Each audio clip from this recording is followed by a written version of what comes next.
I have a treat up here on the quilting bed for you over here at the quilting studio. Actually, I would say that all the quilts I bring you is a treat, but this one is so interesting, so unusual. This is not the very first quilt that I've received from Brianna, but it is pretty amazing. Let's go ahead and talk about what's going on. Let's move the quilt clip off of there. Remember, take a minute to like and subscribe. Let's get beautiful quilts out to more people where they can have happiness in their life.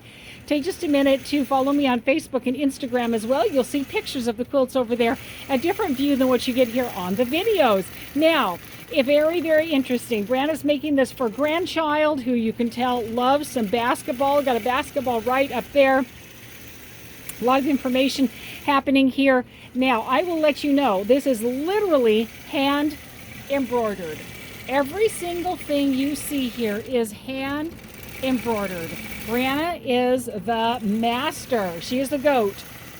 Greatest of all time. Let me show you the underside. It's just as beautiful on the underside as it is on the top. You could basically make this a reversible quilt and love both of the sides. Isn't that amazing? She's done on the batik fabric. Now, because she would have had this in some kind of a hoop while she was working on it, the batik fabric itself, this has caused a lot of fullness right here. I've already used steam on it, and I've used best press on it a lot to try to shrink it. So I've shrunk it just a little tiny bit to help myself. There's still a lot of fullness here, and I'm going to have to massage in order to keep that going carefully. I actually was very slow over the Wiggins because there's just a lot of play in the words here. I massaged it. I slowed the machine down from 14 to down to about 5, and now she's on 9. So she's going medium. I can speed her up now, but she's just on the straight edge. I normally sit at about 13, 14. But all along here, I was slower, and I massaged all the way. Lots of things happening here. The design I'm putting on is the BREEZY. We wanted to do it in a gold color of thread, but she has this fabulous minky right here. And it's so fluffy and high loft.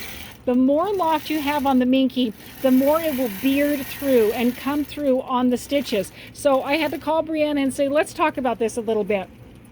If I use that beautiful gold thread on here, which I'm not opposed to, you will definitely see the bearding coming up through the stitches. Let me shrink in down here. You can see right here, I'm actually using a fabulous teal color of thread right there. It's matching really nicely. And even with that teal thread, you can see the bearding coming through. As the quilt gets used, as it gets washed, etc., that will shrink back down. But had we used it with the yellow thread, the chance of that bearding happening was going to be a lot greater, and it would be so much more obvious. So I said the other thing about using the teal color of thread is that you will literally see all of your work instead of seeing so much of the stitching. You will still see the stitching, but it won't be as prominent. You can see there's the bearding I'm showing you. Again, as the quilt gets used, that'll shrink back down. That it won't be quite as, your work will be nice and prominent, and that I think is what we want to have happen. Again, she has minky on the back. When you have minky, be sure that you have plenty of space on all sides of the quilt because minky does shrink in.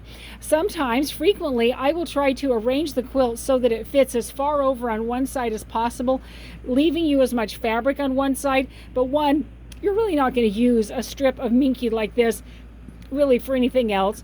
2, with that minky shrinking in, I am going to balance it more in the center so that I have ability of any shrinkage to be able to hold on to that situation. So we have lots going on right here. I am going to be binding this before I send it back to her, so that will be a happy time. Stay tuned and let's see how this quilt turns out. It's going to be amazing, and your quilt as well.